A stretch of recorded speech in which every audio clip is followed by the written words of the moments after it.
Salam alaikum la team, j'espère que vous allez bien. En fait là on se retrouve, je me suis dit je vais lancer une chaîne vidéo en fait. Parce qu'en fait j'explique très rapidement à la base, bon là je suis chez moi là, je suis chez moi. Moi c'est la rate les gars, je préviens. Et qui passe ici, c'est la rate ici. Bon, je disais, on va street là. Je m'éloigne un peu comme ça, je peux vous parler tranquille. Comme ça on va parler. Parce qu'on a des choses à régler en fait. Des choses à régler entre nous. L'équipe, je reprends. Le but de cette chaîne à la base, c'était, on était plus sur la thématique du football. Je me dis que peut-être on peut varier les concepts, les sujets, tout ça peut être intéressant. C'est-à-dire alimenter le contenu en fonction des activités du jour. Ça peut être pas mal, ça peut être intéressant, je trouve. Voilà, donc c'était une petite annonce pour dire qu'on a un peu diversifié les thèmes, les sujets et tout au niveau du contenu sur la chaîne. Et que justement, je comptais en fait commencer à faire vraiment du contenu et à reprendre mon contenu. J'attendais juste de régler certaines choses dans ma vie, des choses personnelles, des choses dangereuses. Là, je rigole. En tout cas, tout ce qui est motivation et tout, c'est pas ce qui manque chez moi. Du coup, pour parler de mes activités de football, en soi, j'avais commencé un projet en fait. En fait, ça fait un petit moment quand même que je m'entraîne. Ça doit faire environ 2-3 ans, je dirais. Que je commence à m'entraîner sérieusement. Bon, en soi, toucher le ballon, ça date pas d'hier. En fait, j'ai pris une pause là, franchement, j'ai vraiment pris une longue pause en fait. Comme je vous ai dit, pour régler un peu des choses personnelles. Et c'est pas professionnel cette pause de 6 mois. 6 mois, c'est une grande pause. Je vais revenir encore plus fort en fait. Au début, en fait, c'est comme si car je ne me suis pas suivi, donc je dois faire mon parcours, je dois créer mon parcours tout seul. Je crée une structure à ce niveau pour travailler intelligemment et m'entraîner correctement et intelligemment. Et maintenant, on est des stars, et maintenant, on fait des vidéos. Ah, voilà ça. Donc, pour avoir une approche plus intelligente et ne plus en fait à avoir à regarder en arrière limite. C'est-à-dire, une fois lancé, je souhaite vraiment me lancer quoi. Plus avoir besoin de regarder en arrière. Voilà, c'est pas un abandon pour moi, c'est une pause stratégique. Certes, longue durée, mais stratégique. Bon, en même temps, je développe un peu quelques autres activités professionnelles. Peut-être je vous en dirai un peu plus tard, peut-être pas. Hein. C'est pas en fonction de l'avancement, etc. Bon, du coup, comme je vous ai dit, je compte diversifier un peu le contenu pour essayer d'alimenter en fonction de la putain de live, quoi. Bon, là, qu'est-ce qu'on fait? Là, on est en période de Ramadan. Le Ramadan, il a commencé, ça fait, je dirais, moins d'une semaine. Voilà, je me dirige à la mosquée, en fait. En fait, j'y vais à pied, pour rendre la récompense divine, on va dire. Ça fait du bien, t'as vu, ça fait du bien, la marche et tout. Là, donc, petite bouteille. Voilà, air frais. Là, il y a la lune au-dessus. La mosquée, donc, pour la prière du soir. Pour ceux qui connaissent pas, bon, ceux qui connaissent, ils doivent savoir que l'apaisement que ça peut faire en sortant de cette prière et tout. Même la prière du matin, par exemple, le fajr, comme on dit, c'est un apaisement que ça procure. Mais pour ceux qui savent pas, franchement, ça fait trop une différence. J'en profite pour faire mes prières. Réfléchir à mettre en place, à terminer la nouvelle structure. Actuellement, j'ai 20 ans, je fais un petit débrief, je fais un petit point. J'ai 20 ans, je ne suis pas suivi par un club. Je ne suis pas suivi par Jean-Michel Maire. Je ne suis pas suivi dans la rue, j'espère. Mais en tout cas, en tout cas, moi je suis là, moi. En tout cas, je suis là et je sais ce qu'il y a à faire en fait. Je peux dire que le parcours il est divisé en parties. Que la partie précédente c'était l'expérimentation, on va dire. Expérimenter le terrain tout simplement. Donc voilà, on va dire que la partie précédente c'était une expérimentation du terrain. Tout simplement ce qui nous attend quoi. Ce qui m'attend dans le parcours. On va dire que la seconde partie, c'est le concret. La seconde partie, on s'arrête plus normalement. On s'arrête plus, nous on a parlé. C'est-à-dire qu'on ne regardera plus en arrière, on construit. Et voilà, moi personnellement je sais ce que j'ai à faire. Je sais ce que je dois faire. Je sais comment le faire. Et justement sur ce point je termine de finaliser cela. Pour justement ne plus avoir à me retourner. Tu vois ce que je veux te dire ou pas? C'est-à-dire que si j'ai mon plan moi, et que mon plan il est carré, diriger progression, etc. En fait, j'ai moins de distraction, moins de ralentissement, une vision plus claire. Et pas le besoin d'être ralenti, de me freiner, de me retourner. Donc voilà, très très simple. Mais très dur. Très très simple. Mais très dur. Je vais vous embarquer un peu avec moi. Donc là, on finit de marcher, on a l'autoroute juste à côté, on voit même pas. Bon, en fait, je me rends compte que moi, j'aime bien faire tout ce qui est des vidéos et tout, parce que tout ce qui est animation, tout ça, je suis dans le terre-terre. Je peux t'animer, je peux t'ambiancer, je peux te valoriser, bref. En fait, il faut un peu vraiment faire les choses sérieuses, quoi. Parce que, par exemple, au niveau du micro, je vois que je m'entends mal, par exemple. Voilà, investir dans du matos, peut-être faire quelque chose de propre, de sérieux. Bon, l'objectif principal, on va pas l'oublier. Et les objectifs secondaires, ils sont là notamment pour servir le principal. Et le principal, concrétise. Et voilà. Donc voilà, donc dans ma vie, moi je suis arrivé à un certain stade où je teste un peu des choses. Par exemple, il y a des footballeurs, genre Haaland et tout, ils font bien des snaps et tout. Donc moi je me suis dit pourquoi pas. Je fais mon projet foot et je fais mes petites vidéos YouTube. J'alimente mes réseaux sociaux, TikTok, Instagram et tout. En premier temps dans une optique de visibilité. C'est-à-dire pour qu'on puisse voir ce que j'ai à proposer à ce niveau. Pourquoi pas attirer des opportunités. Si Dieu veut, on ne sait pas. Ça peut venir, ça peut ne pas venir. Ah. De toute façon, si elles ne viennent pas les opportunités, je sais pas si c'est moi qui va manquer quelque chose ou pas. Donc, moi, je sais ce que j'ai à faire et bon, je vais taffer. C'est vrai que j'ai pas d'encadrement professionnel. C'est vrai que quand on regarde on va dire les plus grands charbonnaires dans ce monde, c'est vraiment des trucs extrêmes. Mais vraiment, genre, c'est-à-dire entraînement dans le sable, des tapis de course dans des cuves d'eau et tout. Mais moi, je sais que je suis capable déjà de m'élever. C'est-à-dire que là, j'ai pas de club, mais avec ce que j'ai, je peux commencer à m'élever déjà pour sortir de ce cercle où je suis déjà. Donc ça, c'était pour le projet foot. Après, maintenant, on peut parler du ramadan un peu. Franchement, il est vraiment pas compliqué ce ramadan. Pour les personnes qui font pas le ramadan et qui pensent que c'est dur, sachez que c'est pas du tout dur en fait. Sachez que Dieu, en fonction de ta sincérité, si tu le fais pour Dieu, sache que Dieu, en fait, lui, tout simplement, il va pas te lâcher quoi. Il va t'aider, gros. Il va t'aider, il va te faciliter. Et si tu le fais pour lui et que tu fais avec des bonnes intentions, il n'y a pas de raison que ce soit dur en fait. Et puis, plus pour nous, c'est notre foi qui nous pousse, tu vois.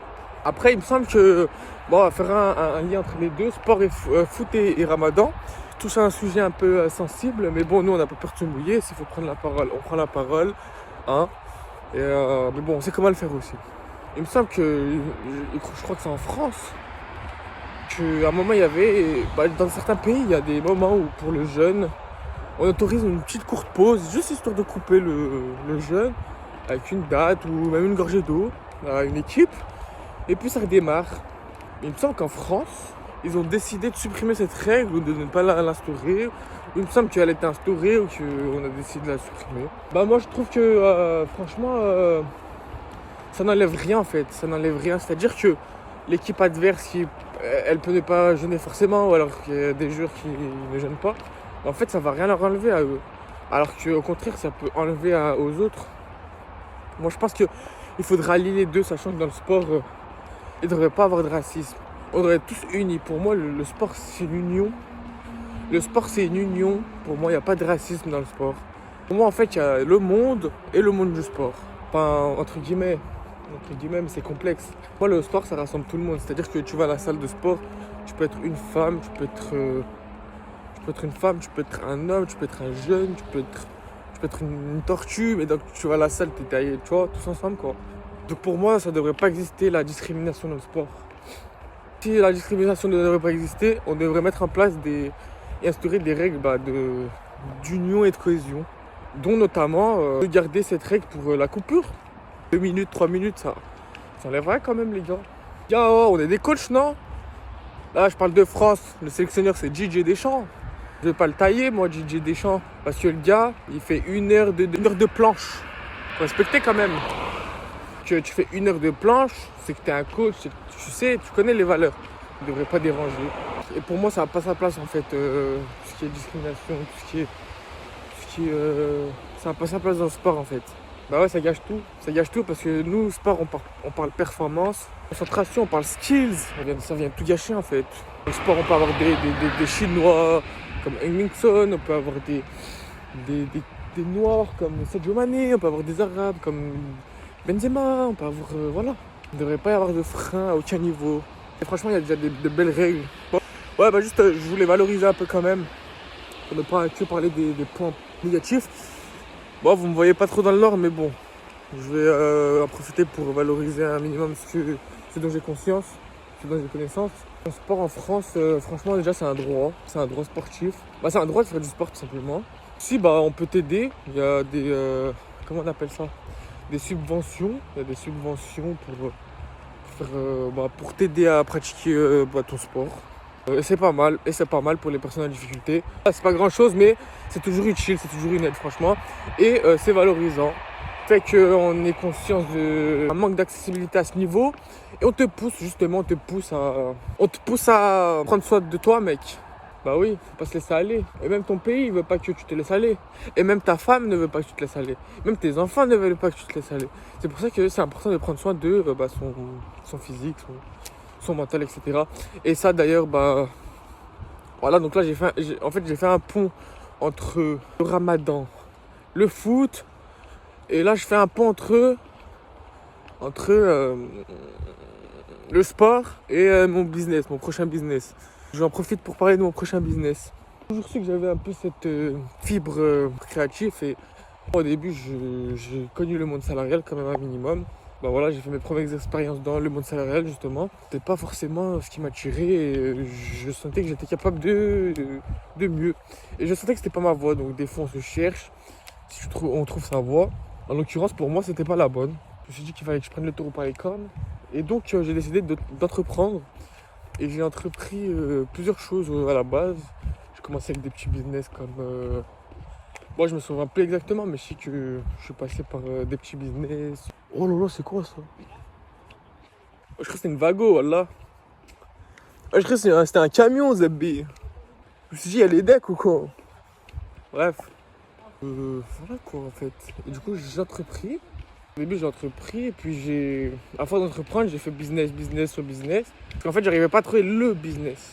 Mais en fait, à force d'entreprendre, j'ai acquis de l'expérience. Et maintenant, je lance mon nouveau business. Et en fait, l'important dans le business, quand tu entreprends, je crois que l'important, c'est qu'en fait, tu trouves un business et tu la lâches pas en fait. Tu le lâches pas. Ça sert à rien d'aller sur un business, puis aller dans un autre, puis aller dans un autre. En fait, tu vas juste perdre ton temps, disperser ton énergie et bah, ça va pas être carré en fait. En fait, je pense que l'important, c'est de trouver un business et de travailler dessus tous les jours. Tu avances, tu progresses dans tous les cas, que tu connaisses le succès ou pas. Du moment où après tu arrives à faire un client ou tu arrives à vendre un produit, etc. Quand tu arrives à le faire une fois, c'est que c'est possible de le faire plein de fois quoi. Voilà, donc franchement, j'essaie vraiment d'être transparent avec vous, de casser cette barrière de professionnalisme, entre guillemets, dans la façon de parler, dans l'attitude, dans le comportement. C'est vrai que je parle un peu vite là, mais bon, j'essaie d'être naturel. J'essaie d'être naturel, de pas forcer, j'ai envie de faire mon petit truc à moi, même si, tu vois, mon projet pro, c'est quelque chose qui demande du professionnalisme, la communication, etc., dont j'en suis très bien capable, et c'est ce que j'aime faire d'ailleurs. Mais j'essaie quand même d'être naturel, un minimum. Bon, pas trop non plus, hein. Sinon... De mon prochain business, là, ce que je suis en train de mettre en place, tout simplement, c'est une école, en fait. Je suis en train de mettre en place une école. L'école, moi, franchement, c'est une longue histoire d'amour, moi, l'école. Bon, au début, c'était à sens unique, l'histoire d'amour.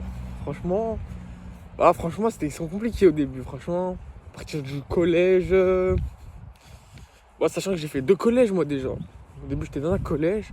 Après, j'ai changé de collège parce que j'ai déménagé. Puis ensuite, je me suis fait virer d'un collège. Et je suis allé dans un autre. Ça fait 3. Après, je suis passé au lycée. Au lycée, j'étais en pro. Comme j'ai pu le dire dans la première vidéo. Après, je suis allé en techno. Après, en techno, j'ai passé le bac. Je ne l'ai pas eu. Après, j'ai dû redoubler justement pour l'avoir. Voilà, j'ai persévéré. Je n'ai pas lâché. Au final, je suis sorti avec le bac. Je ne l'aurais pas laissé, tu vois. J'ai pas voulu leur laisser ce bac. Je me suis dit, il me le faut. Quitte à redoubler.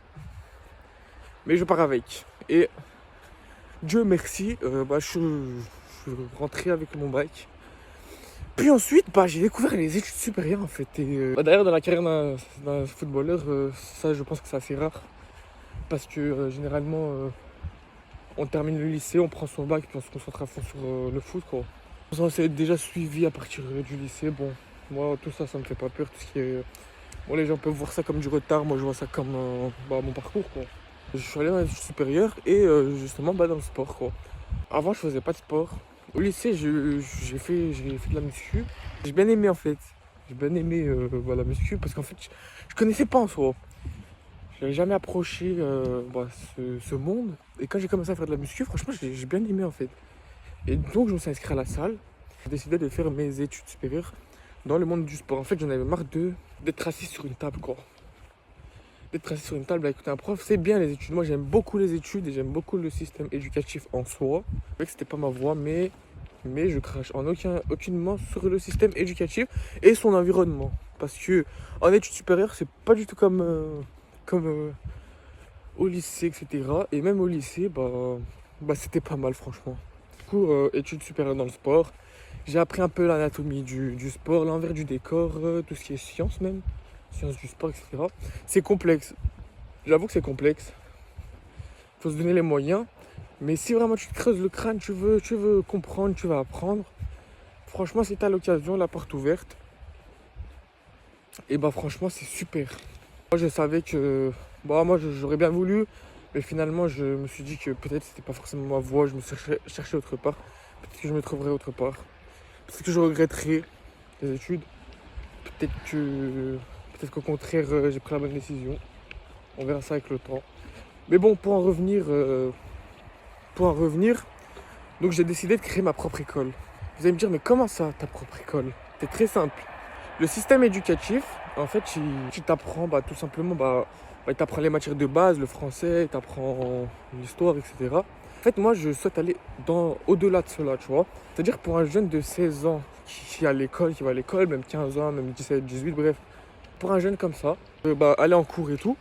Et en plus de ça, si tu vas en cours et que tu suis des cours, et que tu viens dans mon école pour développer les autres compétences externes qu'on ne t'apprend pas à l'école justement, et franchement ça peut vraiment faire quelque chose de complet pour toi.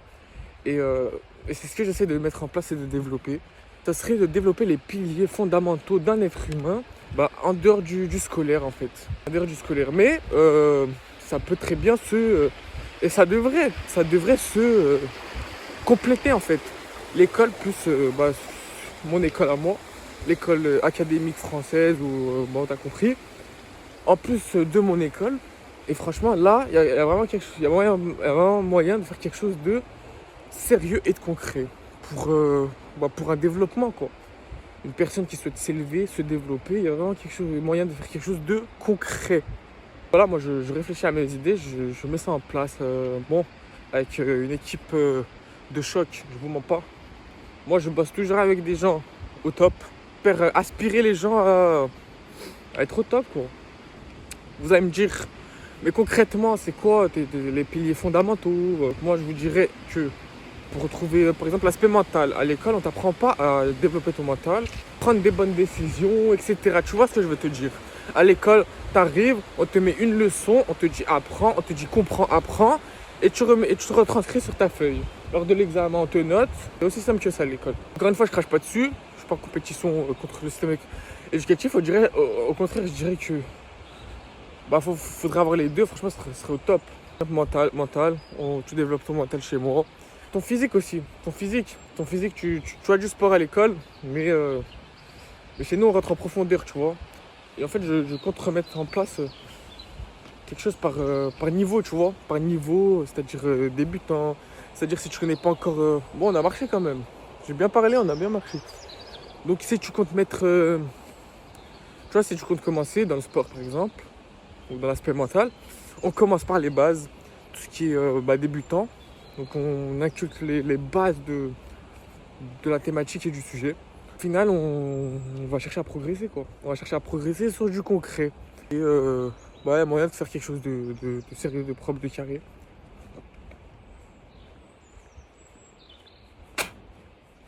Puis voilà. Pour l'instant, le projet est en train de se mettre en place, petit à petit. Mais j'ai une belle vision de ce projet et je lui souhaite prospérité. J'espère que vous le souhaitez aussi. Et puis si jamais, si besoin, vous voyez, donc en soi, ce projet-là, il est vraiment là pour servir le projet principal. Donc c'est pas... Voilà, donc à la base. Et puis ce projet, c'est un beau projet, donc peut-être par la suite, on peut en faire quelque chose de propre, de sérieux, de développer, de vraiment intéressant et d'utile. Le but, ce sera vraiment qu'il soit utile vraiment pour vous en fait.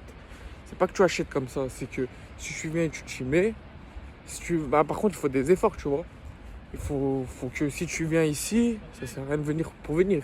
Il faut que tu viens et que tu saches que tu veux changer, quoi. Une fois que tu sais que tu veux changer et que tu as le déclic, si tu n'as pas le déclic, gros, viens chez moi et tu vas avoir le déclic. Parce que je vais te convaincre, mec. Je vais te convaincre que la médiocrité, c'est pas une finalité. Et que tu peux toujours faire mieux. Donc voilà. Donc moi je vous laisse là, j'ai bien parlé avec vous. Moi je vais continuer le chemin là. Le chemin il n'est pas fini. Et voilà que nous, des terres tu connais, voilà. Et vas-y.